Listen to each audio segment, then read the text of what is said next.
во моментот. Ете, дојде денот кој го очекуваше толку долго време. Јане стоеше пред влезот на просторната сала и го крена погледот кон надписот над вратата. Староградска архитектура, изложба на слики и фотографии. Мораше уште еднаш да се потсети на изложбата чија тема веќе ја имаше заборавено. Него воопшто не го интересираше цртањето и сликањето, а фотографирањето му беше скриена страст која допрва требаше да ја изрази.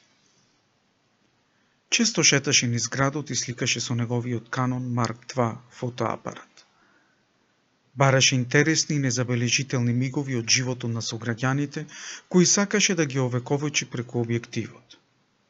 Поминуваше сати полека чекорејќи по кејот, низ чаршијата, повремено гледајќи што се случува во рестораните и кафулињата. Шеташе низ деловите од градот кои многу луѓе имаа одамна заборавено дека постојат. Му беше жал за нивната запуштеност, но истовремено се чувствуваше спокојно и сигурно додека одеше по патчињата кои одамна не може да се наречат улици. И токму таа негова страст го доведе на изложбата. Воздивна и влезе низ вратата. Почетоците на вакви настани му беа добро познати, бидејќи вообичаено беше присутен на повеќето изложби и промоции. За разлика од друг пат, кога доаѓаше без да е заинтересиран за темата и без да дознае нешто претходно, овој пат не само што се запозна со уметничкиот стил на сликање кој беше представен на платната, туку прочита нешто и за староградската архитектура. Иако претходно не се грижеше дали ќе остави впечаток во дискусијата на темите кои беа промовирани преку уметност, денес сакаше да изгледа софистицирано. Од тие причини и не ги имаше вообичаените фармерки мајца по кратки ракави на него. Поточно, мајцата ја задржа за да се чувствува поопуштено, но ја прекри со тегет кошула, додека спортските ленени пантолони, иако лесни и комотни, што и да облечеше под нив, го правеа нервозен.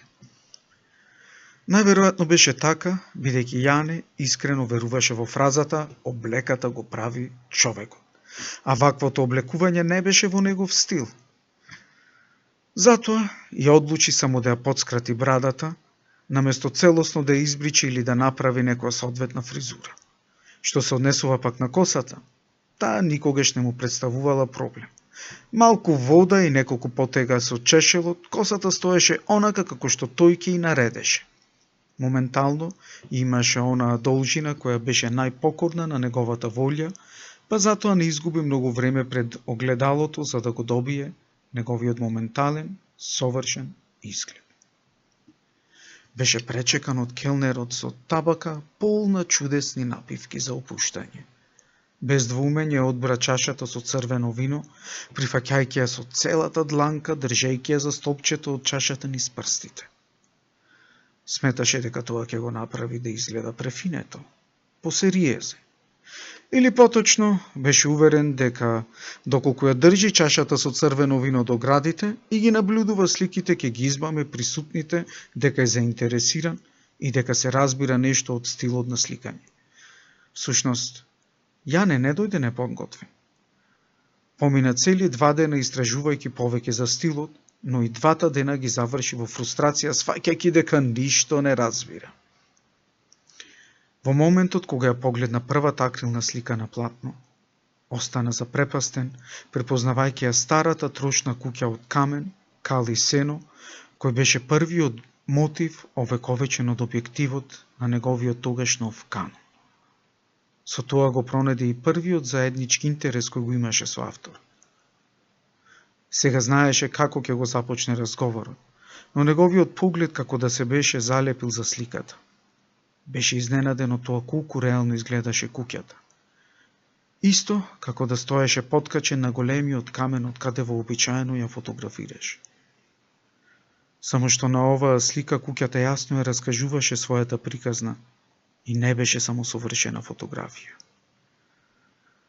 Привлечен од таа енергија, не ни почувствува кога се најде на чекор од сликата и во совршениот потег на четката и играта на боите и сенките, на секој камен јасно ја почувствува тагата на напуштеноста.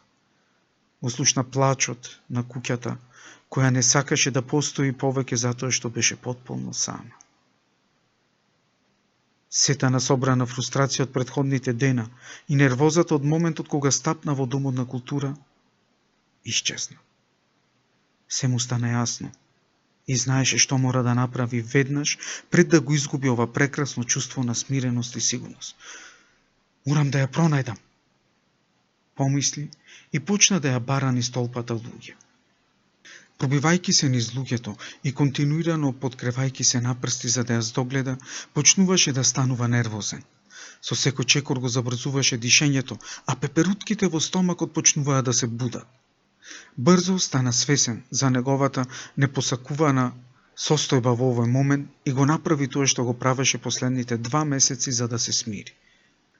Ги затвори очите и се наоѓаше на улицата со големиот дрворед од липи, додека нежното есенско ветри се играше со лисјата на дрвјата. Со него беше неговиот фотоапарат и заедно беа во лов на уште еден интересен момент. Се движеше полека и наблюдуваше наоколу, очекувајќи инспирација. Тогаш ја здогледа како излегува од зградата на другата страна од улицата. Светло-жолтото, тенко и речиси прозирно фустанче танцуваше со секој нејзин чекор. Му беше мило што истиот беше доволно долг или можеби доволно кус за да покаже добар дел од нејзините нозе, но и да остави дел на имагинацијата. Жолтата боја ја правеше нејзината светла кожа да изгледа толку мазна и сјајна, што тој посака веднаш да ја почувствува нејзината сензуалност под неговите прсти, нежно движејќи ги по нејзиниот образ, продолжувајќи кон изложената кожа на нејзиното деколте. Посака да можеше да го замрзне времето и се потсети на неговиот фотоапарат. Веднаш посегна по апаратот и го доближи до окото. Во моментот пред да го притисне копчето за фотографирање, девојката почна да паѓа. Не ја знаеше причината за нејзиниот пат, бидејќи имаше зумирано, фокусирајќи се на нејзината фигура. Моментот кој го фати беше полупат, кој изгледаше повеќе како грациозно поклонување отколку како пат. Нејзината долга костенлива коса беше смрзната во совршено брановидно движење, како матниот ефект постигнат при фотографирање на движење со ниска експозитура. Ја препозна свилената долга коса на Мила која паѓаше до нејзината половина. Го дозна нејзиното име пред една недела, кога ја виде најавата за изложба и краткото интервју со фотографот и сликарот. Беше пријатно изненаден кога го виде ликот на сликарот и кога уште еднаш го слушна нејзиното име, воздивна. Таа навистина беше Мила. Полека чекореше на кај неа. Иако се трудеше да не се смее како идиот, насмевката сама се појавуваше на неговото лице. Конечно, ќе ја запознае. Беше смирен и сигурен во себе. Не дозволуваше возбудата да го обземе. Сепак, реши да се напие голтка вино за да го одврзе јазикот и полесно да му течат мислите. Беше на чекор до Мила. Ја префали чашата со вино во левата рака, а со десната тргна да ја допре по рамото за да се сврти и да го почне разговорот. Истовремено се обиде да ја контролира својата насмевка, трансформирајќи ја во полунасмевка. Неговиот поглед го насочи кон нејзиното лице, малку собирајќи ги вегите и фокусирајќи ги зениците малку нагоре. Тоа уште повеќе ги истакнуваше неговите очи, отворајќи ја нивната зелена боја и правејќи го неговиот поглед уште позаводлив. Во моментот, кога неговата десна рака заврши на нејзиното рамо, Јане почувствува како некој се потпре на неговиот грб, најверојатно обидувајќи се да се пробие низ гужвата. Ваквиот обид заврши с удар по левиот лакот на Јане во моментот кога Мила се заврти. Јане се обиде да ја контролира раката и да го сврти движењето на другата страна, но инерцијата веќе ја преврти чашата. Го наблюдуваше движењето на раката во забавена снимка, безпомошен да го спречи виното да заврши на вечерниот фустан на Мила. Тие неколку секунди траја цела вечност.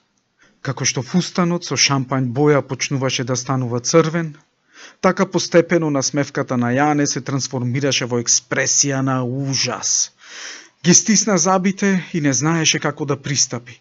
Немаше шанса да избега незабележан. Сите очи веќе беа насочени кај нив. Беше на работна паника. Илјада мисли му поминуваа низ главата, обидувајќи се да процесира барем половина од нив. Требаше да реагира што побрзо, но како? Едноставно да се извини, да се сврти и да замине, да се потури самиот со вино, да каже нешто, но што? Паметно, смешно, досетливо. И во тој момент едноставно се исклучи и го кажа првото нешто што му падна на памет. Сега знам зашто велат дека шампање и црвено вино не одат заедно. Се извинувам. Јас ќе ги покријам трошоците за хемиско. Јас сум Јане. Се представи, искористувајќи ја истата полунасмевка, подавајќи ја раката и гледајќи ја во очи. Една долга секунда не доби никаква реакција, а потоа ја прифати раката со насмевка. Мила, мило ми е.